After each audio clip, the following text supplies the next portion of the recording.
Well, good morning and welcome to the Morning Report. My name is Willie Lawson. The Morning Report is production of fightbackmedia.com, fightbackmedia.com, fightbackmedia.com. Trust that you are well today. Was it Friday? Another Friday. I'm with you here. Told you, trying to make this work. Just trying to get back on some sort of regular schedule. Oh, and speaking of regular schedules, the program is available on Spreaker and Spotify and Apple Podcasts and Google Podcasts and everywhere where they sell podcasts. It's there now. So help us out in that area. Listen, you can even subscribe to the not the YouTube channel because YouTube don't like me like that. But the Spreaker broadcast for $5.99 a month to help with expenses. We really, really appreciate it. I know that things are tight. I understand. We talk about that all the time. But if they're tight where you are, they're tight where I am too. And I happen to live in the wonderful state of Florida. So anyway, I'm not saying that sarcastically. I love living here. I wouldn't want to be where you are for all the tea in China. So, all right, let's get with the stories today. You remember how I'm always telling you how important school board elections are? And everybody sleeps on school board elections because there's nothing sexy about a school board election. Nothing, there's just nothing sexy about it. You're not talking about, foreign policy. You're not talking about military. You're not. You're talking about, elementary kids, and you might be talking about bathrooms. We're talking about teachers and teachers getting in trouble and testing. Not air conditionings in schools, especially in this area, air conditionings. And making sure that the fences around your elementary schools or your middle schools are in good repair. Nothing sexy about it at all. Nothing. However, it's a breeding ground for political leftists. School boards are a breeding ground for political leftists. It's where a lot of people get their start. Now, you may remember a guy on CNN. His name was Brian Stelter.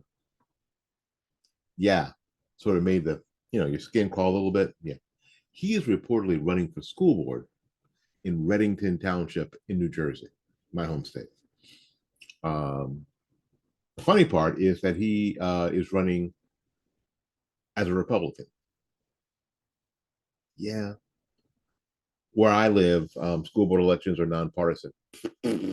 Whatever. But yeah, he's running as a Republican. What's that mean? What does that mean? This is from Axios. Former CNN anchor John Avlon announced a run for, another CNN anchor running for political office, announced a run for Congress in New York's first district, adding to a crowded field of Democrats vying to unseat a first-term Republican. This is why it matters. The Long Island seat currently held by Representative Nick LaLota was key to the GOP securing this a razor-thin House majority in the 2022 midterm elections. Driving the news. Right now, our democracy is in danger, Avalon said in a video posted to social media on Wednesday morning. This election is not a drill. It's up to all of us to step up and get off the sidelines. Avalon took aim at, of course, former President Trump, as well as his MAGA minions. That's what you're considered, MAGA minions, who don't even seem interested in solving problems anymore. The big picture. Avalon left CNN earlier this month and previously served as editor-in-chief for the Daily Beast. Yes, he's a perfect guy, as is Brian Stelter, to look at problems or look at situations and decide that we're going to first look at the Constitution first and see what the Constitution says about them and see what we can do. We're going to worry about how much money the American taxpayer is going to be on the hook for. We're going to worry about these kind of things because this is the perfect guy for that.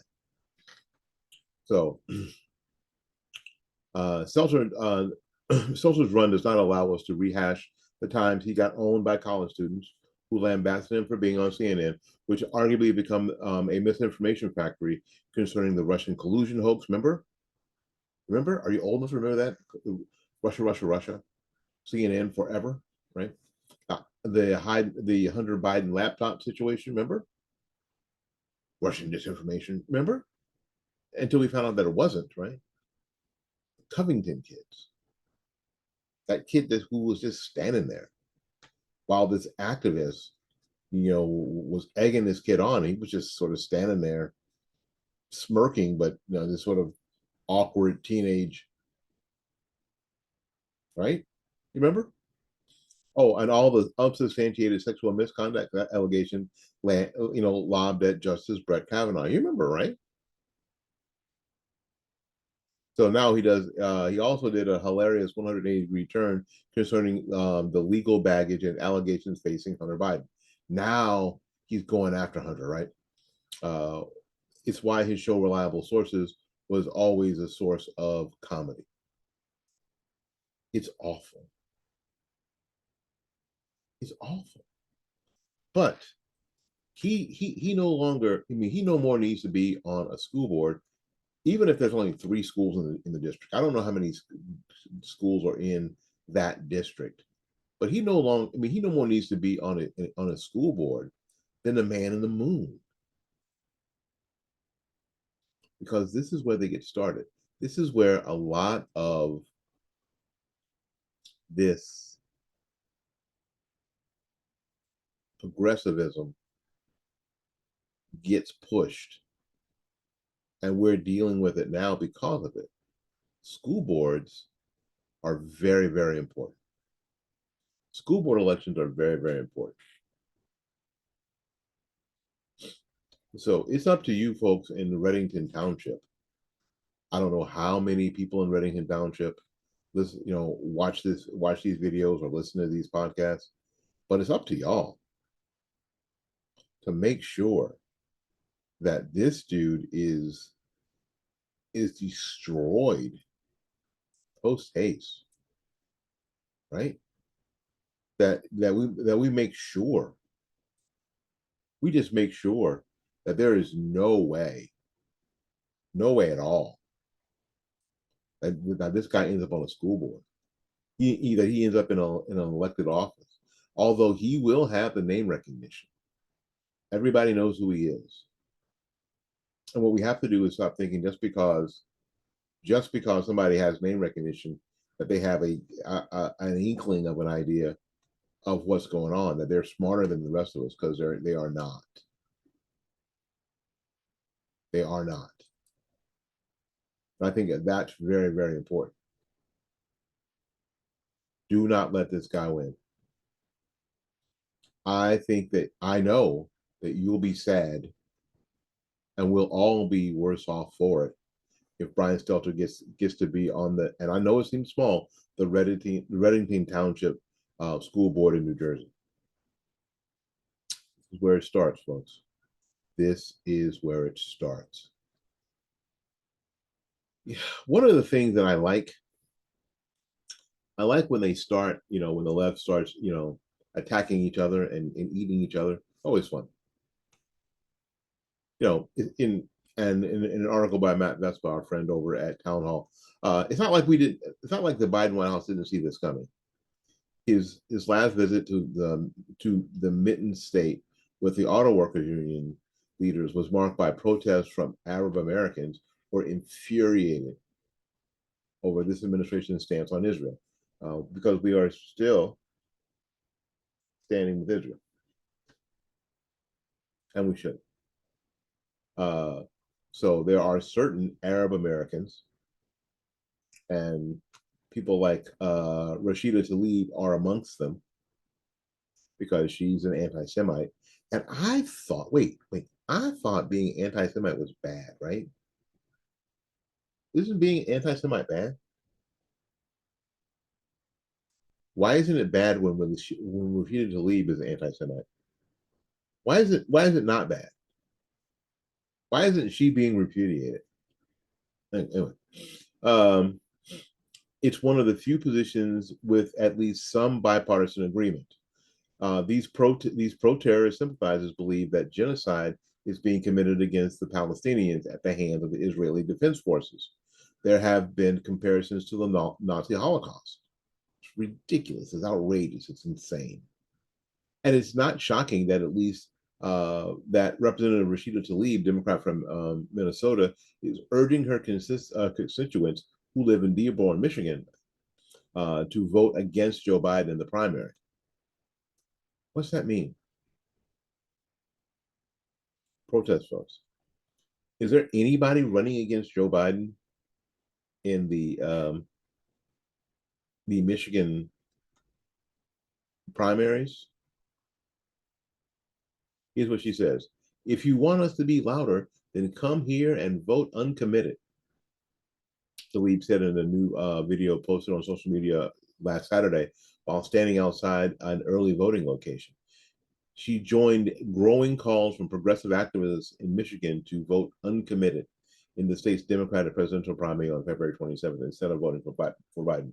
The video of Tlaib was posted on the X account of Listen to Michigan, a group urging voters to vote uncommitted in the primary.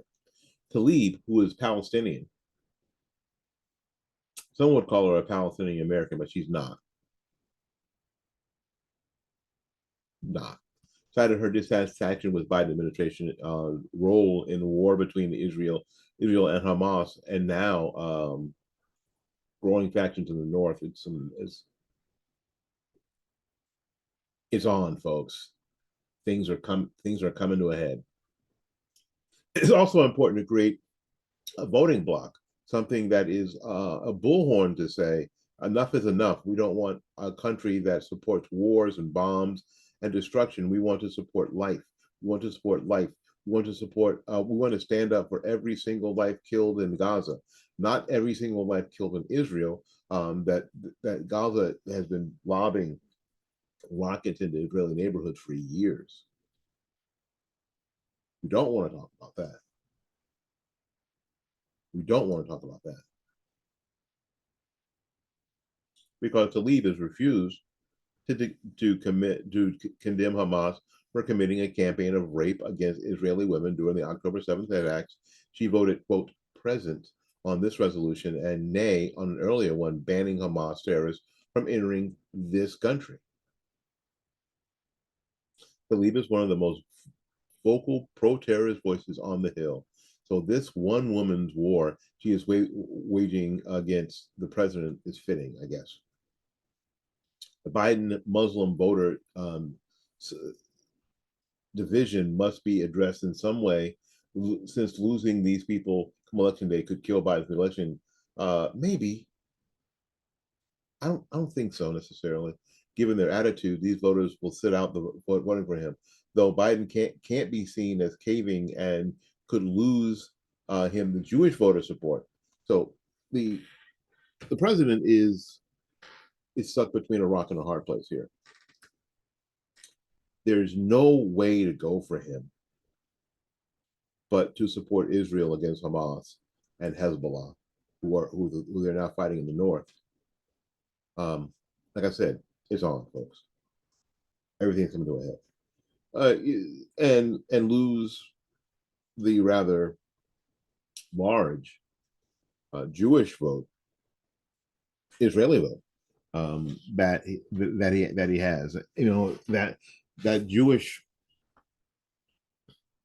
voter base or voter bloc in the Democrat Party is profitable in votes and profitable in donations and profitable. Can't really lose that. But right now, he's losing some ground amongst Hispanics, strangely enough, blacks, labor unions. One of the largest labor unions in the country, actually, the Auto Workers Union, actually sent money to the RNC. It's not a lot, less than $500,000, but they actually sent money to the RNC.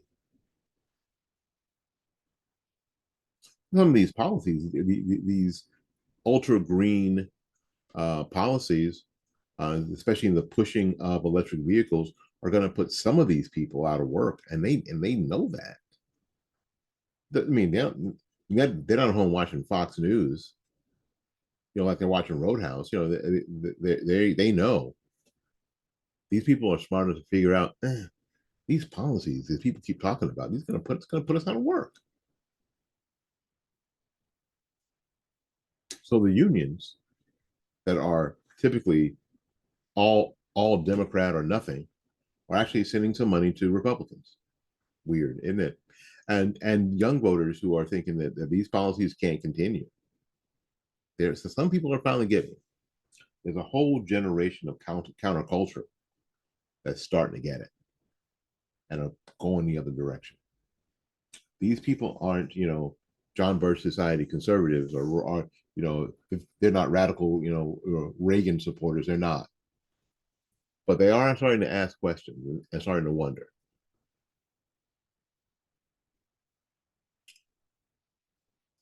Can Joe Biden get his quote house in order before he starts focusing on Trump? I don't think so. I think the only play is to focus on Trump, to make Trump be the bad guy, and blame him for all of this. That's the only play. So this problem with this quote problem in quote problem with Rashida Tlaib and a few people in Michigan, is it going to be a big deal? Don't think so. Now on to two of my people. Yesterday, former President Trump floated some. Now, I don't know why anybody cares about this. I really, really don't know why anybody cares about this. Floated some, vice presidential choices. I've told you a bunch of times that if you want to memory hole a politician, make them vice president. If you want to end any effectiveness they have in politics, make them vice president of the United States.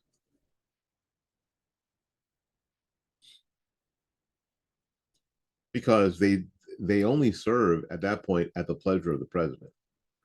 The only constitutional job they have is being president of the Senate, and they only get to vote if there's a tie. There you go. So they have no power, zero. They go to bar mitzvahs and birthday parties when the president doesn't want to go. That's it. Bot mitzvahs too, I guess. Now, I want to make sure. Am I saying that right? Probably not. My apologies. That's what they do. I can't imagine why anybody wants to be vice president, unless they think that maybe the president is going to keel over and they get to become president. Kamala Harris, right? There's not a person more disappointed in the world that Joe Biden hasn't kicked the bucket than Kamala Harris. I know that's a terrible thing to say, but and I know it's true. And I know it's true, right? So Trump spits out some names: Tim Scott, um, a bunch of other people, right? And one of them is Ron DeSantis. And before the S in DeSantis came out of Trump's mouth, Ron DeSantis said he will not consider being former President Donald Trump's running mate in the 2024 election. Okay. According to the New York Post, DeSantis said on a call with delegates that he will not serve as vice president.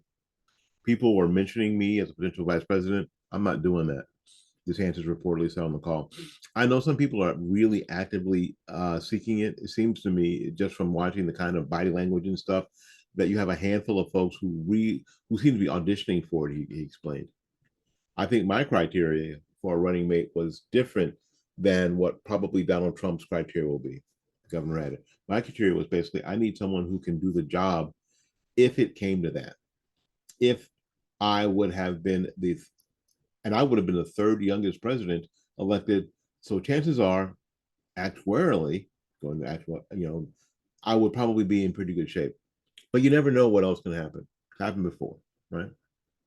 So DeSantis has said there's no way that he is going to be Trump's vice president.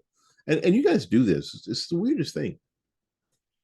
You start making these fantasy political teams, like it's fantasy football or rotisserie baseball.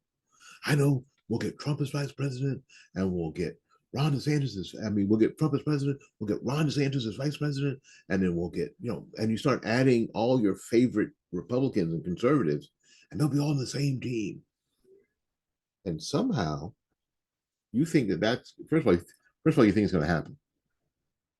Like some fantasy football team, like I said. Like these people don't have real lives and real ambitions and real hopes and dreams. You can just put them in. Now, what you always forget is that the hole that you're creating when you move them all into the administration somehow, because you think that that's the way that you're going to solve all your problems. We're running out of time, so I need to tell you this one more time. If you can't solve your problems in your community and not, and make sure that Brian Stelter doesn't get elected to the school board, you have zero chance of taking back your country. Let me help you. Zero chance of taking back your country. One more time. Zero. If you can't keep people like Brian Stelter out of the schoolhouse, and Avalon out of the legislature, because the local elections is where the power is. Do not get fooled. It's the local elections. That's where the power is. My name is Willie Lawson. This has been the Morning Report. The Morning Report is a production of fightbackmedia.com, fightbackmedia.com, fightbackmedia.com, and fightbackmediatv.com. Until we see you again, go out there and learn something, love somebody, and for goodness sakes, y'all take care of yourself. We'll see you when we see you.